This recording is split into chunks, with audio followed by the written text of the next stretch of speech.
여러분과 함께 당뇨병에 있어서 우리 인슐린 펌프를 가신 분들을 위해서 당뇨병 관리에 대해서 말씀 드리도록 하겠습니다. 저는 충주 호의 당내과 당뇨병 센터의 김종순입니다. 다음. 자, 당뇨에는 완치가 없다. 친구처럼 평생 같이 가야 된다.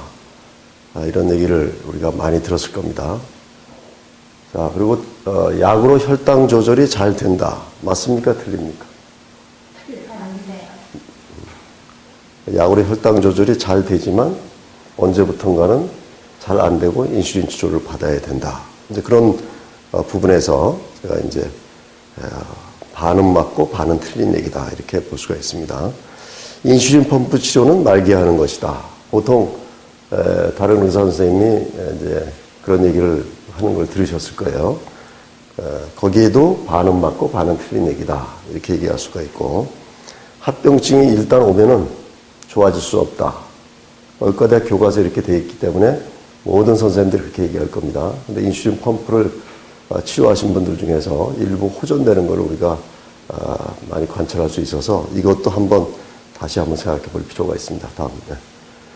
자, 당뇨병이란 소변에 당이 나오는 병, 이렇게 간단히 얘기할 수가 있는데, 그렇다고 한다면 정상인에서는 소변에 당이 나오겠습니까? 안 나오겠습니까?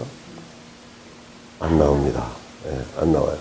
아무리 많이 먹어도 정상인에서는 절대 소변에 당이 안 나옵니다. 그 얘기는 소변에 당이 나오게 되는 그 혈당 수치는 180이 넘어가면은 소변에 당이 나오게 돼요. 근데 정상인은 그렇다면 아무리 많이 먹어도 뷔페 가서 아무리 많이 먹어도 180 넘지 않는다는 그런 얘기죠. 자, 다음 보시죠. 자, 우리가 밥을 먹으면은 피가 되고 살이 된다. 진리죠, 진리. 하나님이 그렇게 만들었죠. 밥을 먹으면 소화라고 하는 작용을 거쳐서 피가 될 때 우리는 혈당이라고 부르고, 췌장에서 인슐린이 나와서 동화라는 작용을 거쳐서 세포 속으로 들어갈 때 힘이 되고 살이 되는, 그걸 우리가 뭐냐면은 동화라고 이렇게 얘기를 합니다. 따라서 밥을 먹으면은 피가 되고 그 다음에 바로 이어서 살이 되도록 그렇게 하나님이 만들어 놨는데, 당뇨병은 소화는 잘 되는데 동화가 안 되는 병이다. 그런 얘기예요. 그 이유는 인슐린이 췌장에서 충분치 않게 나오기 때문에 그렇습니다. 다음. 자, 당뇨병의 치료 관점에서 보면은 우리가 밥을 먹고 소화가 돼서 혈당이 되고 살로 들어가야 되는데, 소화는 잘 되는데 동화가 안 되는, 그걸 이제 당뇨병이라고 이제 그랬습니다. 자, 그렇다고 한다면 어떻게 하면 혈당을 낮출 수가 있을까? 이렇게 생각해 볼 수가 있는데, 음식을 적게 먹으면 물론 혈당은 떨어질 수가 있겠죠. 그래서 여러분들한테 식사를 좀 제한을 하고 적게 먹으라고 하는 얘기가 나오게 됩니다. 그랬을 경우에 역시 세포 속에도 제대로 못 들어가니까 우리 영양실조 상태가 되어서 우리 뇌에 명령을 내려서 밥을 더 먹어야 되겠다. 그렇게 되면 밥을 더 먹으면 다시 피가 돼서 혈당은 올라가고, 그러나 여전히 세포 속으로 못 들어가고, 이런 악순환의 과정이 되겠죠. 그래서 혈당이 올라가다 보면 합병증이 오게 되고, 또 췌장 기능의 회복을 이게 막아주고, 그리고 아까 얘기한 대로 혈당이 180 이상이 되면은 소변으로 당이 빠져나가게 된다. 이렇게 요약해서 얘기할 수가 있겠습니다. 다음. 자, 이거를 당뇨병의 증상으로 이제 우리가 3다 증상이라고 하는데, 많이 먹고, 많이 마시고, 많이 싼다. 이렇게 볼 수가 있어요. 그 이유는 세포가 계속해서 배가 고프기 때문에 아무리 먹어도 많이 자꾸 먹게 되는 겁니다. 세포 속으로 못 들어가니까 먹어도 살이 빠진다. 먹어도 살이 빠지는 병 하면 첫 번째가 당뇨병, 두 번째가 갑상선 항진증입니다. 자, 이렇게 해서 이게 악순환이 되면은 혈당이 올라가게 되고, 혈당이 오르면은 소변으로 당을 우리 몸이 위험하니까 버리게 됩니다. 우리 충주호 댐에 물이 차면은 방류시키듯이 180 이상이 되면은 혈액순환 장애 여러 가지 문제가 있기 때문에 우리 몸에서는 할 수 없이 우리 몸을 보호하기 위해서 소변으로 버리게 돼서 많이 높으니까 자꾸 가서 화장실에 가서 소변으로 버리게 된다. 그 다음에 물을 많이 마시게 되는 거는 우리 몸은 일정한 우리 혈액 농도를 유지하려고 하는 그런 기능이 있습니다. 근데 이게 혈당이 자꾸 올라가니까 피가 굉장히 달고 끈적끈적해지죠.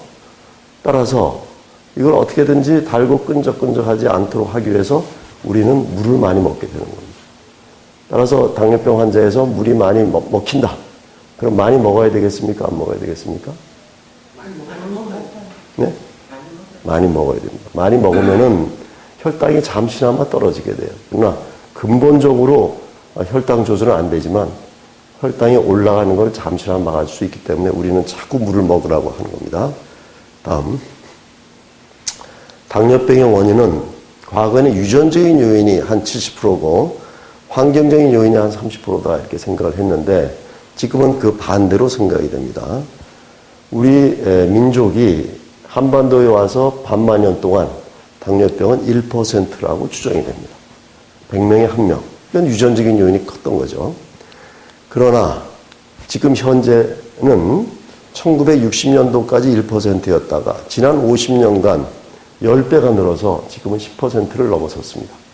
50년 동안에 당뇨 환자가 10배가 늘은 나라는 대한민국이 전 세계에서 최초 기록을 세웠죠, 우리가. 근데 그 기록을 깬 나라가 어디라고 그랬죠? 중국. 30년 만에 깼습니다. 앞으로 또 어떤 기록들이 나올지 모르겠는데 그 이유는 50년 사이에 우리 몸의 유전자가 바뀔 일은 없으니까 결국은 50년 동안에 우리 생활 습관이 옛날하고 달라진 거죠. 예를 들어서 옛날 사람보다 우리가 운동 많이 부족하죠.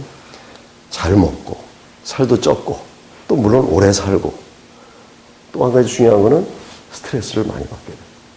그러니까 옛날 사람들은 먹고 애 키우면은 그리고 노후에 애들한테 존경받고 죽고 이게 행복 자체가 그랬습니다. 지금은 아무리 먹을만 하지만 스트레스가 굉장히 많죠. 그런 것들이 상당히 중요하고 여러분들 혈당 올라갈 때 내가 잘 먹지도 않았는데 혈당이 올라갔다는 것은 사실은 정신적인 스트레스가 굉장히 관여가 되는 겁니다. 다음.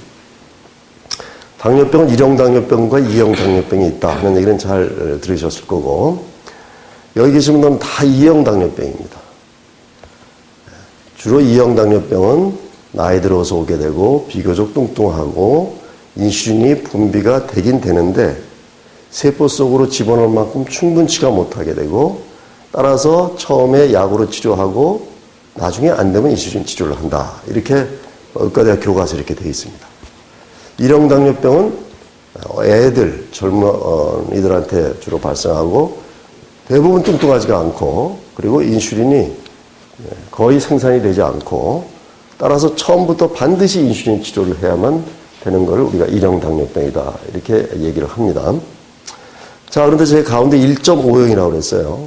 우리나라 2형 당뇨병은 1형 당뇨병에 가까운 2형 당뇨병이다 이렇게 해서 1.5형이라고 하게 되는데 그 이유는 우리나라 사람 당뇨병은 뚱뚱하지도 않은데 서양 사람처럼 아주 뚱뚱하지도 않은데 2형 당뇨병이 오기 때문에 이 중간쯤 된다.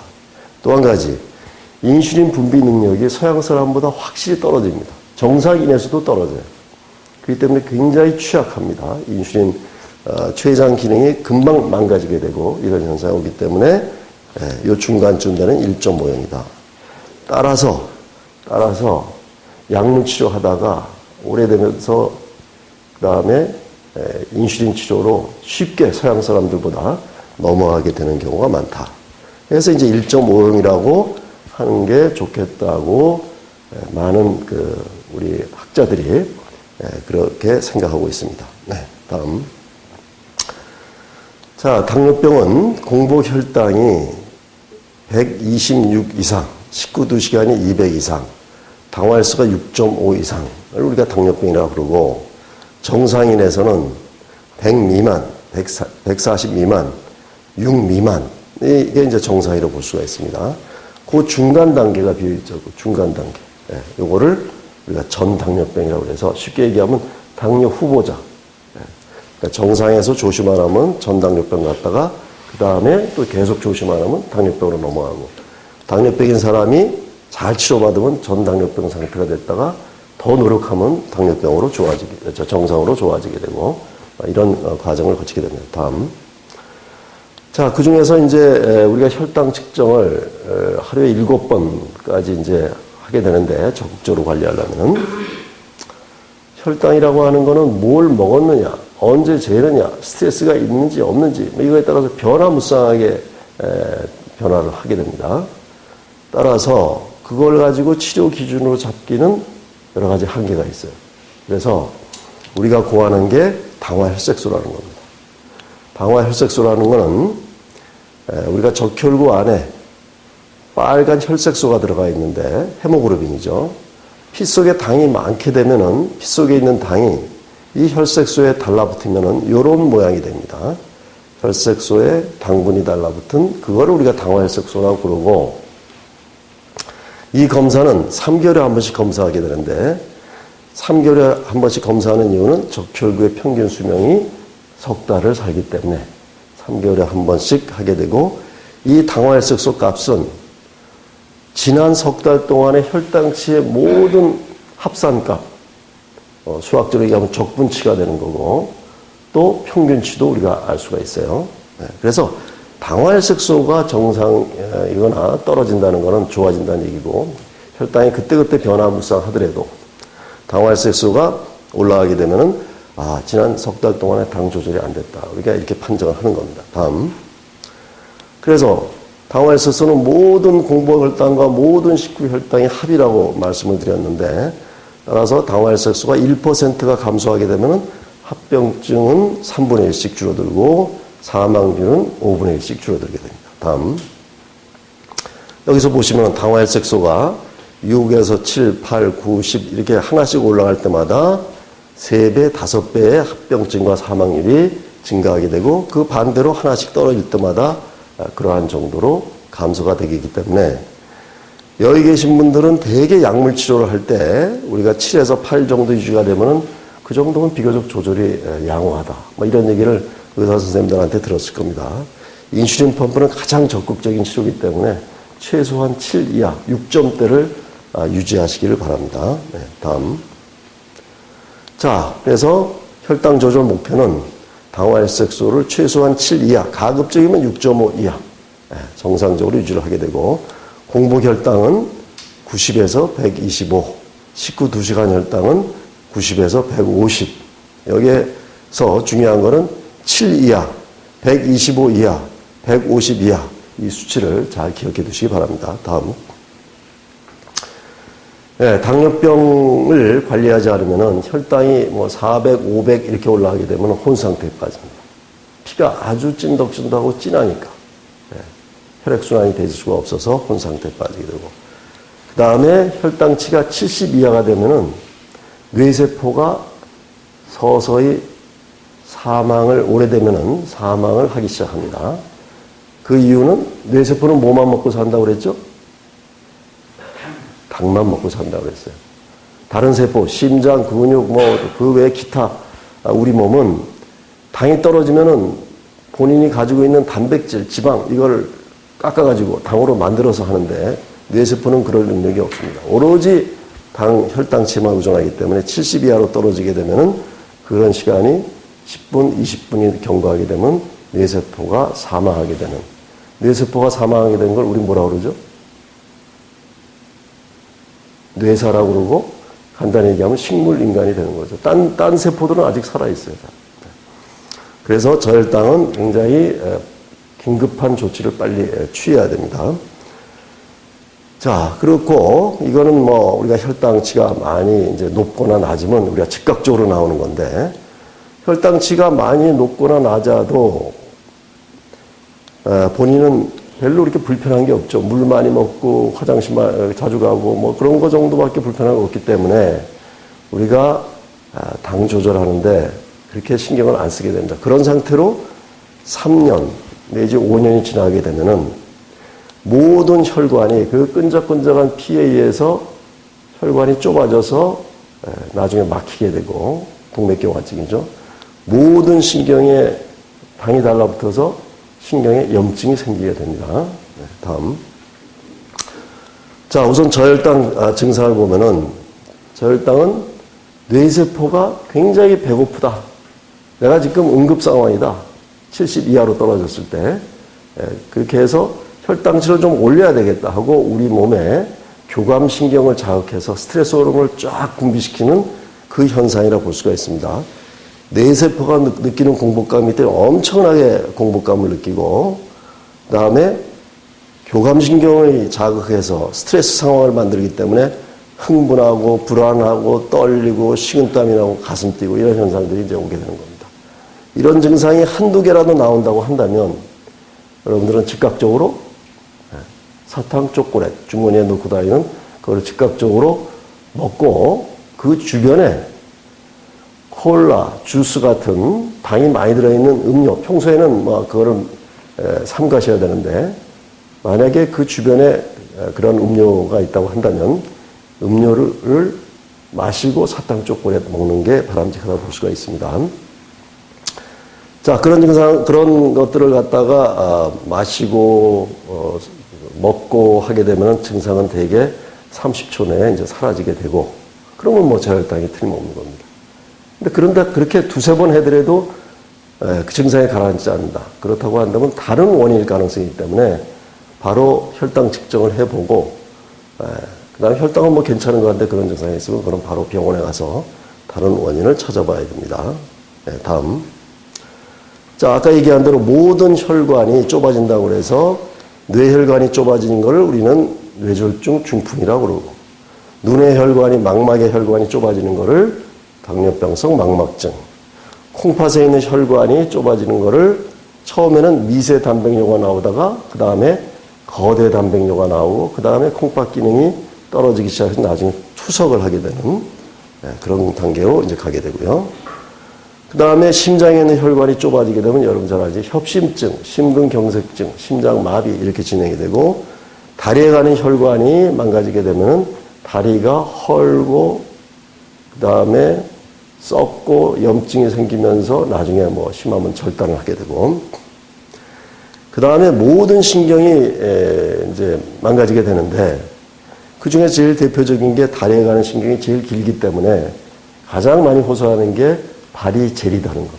발이 저리다. 그 다음에 조금 심해지면 발이 쑤신다고 그러고 더 심해지면은 발의 감각이 무감각해지고 그런 식으로 진행이 될 수가 있습니다. 근데 발에 가는 신경은 볼이 느끼는데 우리가 잘 못 느끼는 자율신경이라는 게 있어요. 자율신경은 우리가 장, 위 이런 데를 움직이는 신경 그리고 소변 볼 때 방광을 짜주고 우리가 대변 볼 때 항문을 우리가 잘 조여주고 막 이런 신경들을 전부 자율신경이 이제 하게 되는데 거기에 기능이 떨어지니까 소화도 안 되고 설사 변비 같은 것도 이제 자주 오게 되고 또 앉았다가 일어날 때 갑자기 일어나게 되면 우리가 기립성 저혈을 봐서 피가 아래로 쏠리게 되는데 뇌에 있는 피가 아래로 쏠리게 되는 현상인데 그런 것들이 자율신경이 잘 막아줘야 되는데 그걸 못하니까 쉽게 앉았다 일어날 때 어지럽고 쓰러지게 되는 그래서 어떻게 해야 된다고요? 앉았다 일어날 때는 천천히 일어나는 건데 천천히 책상 짚고 뭐 그렇지 않아도 저 벌떡 못 일어나죠. 무릎도 뭐 그래서 그러니까 천천히 일어나야 이제 돼야 되는 겁니다. 또 한 가지 중요한 거는 자율신경이 이제 망가져서 제일 위험한 상황은 혈당이 얼마 이하로 떨어지게 되면 이제 위험하다고 그랬죠.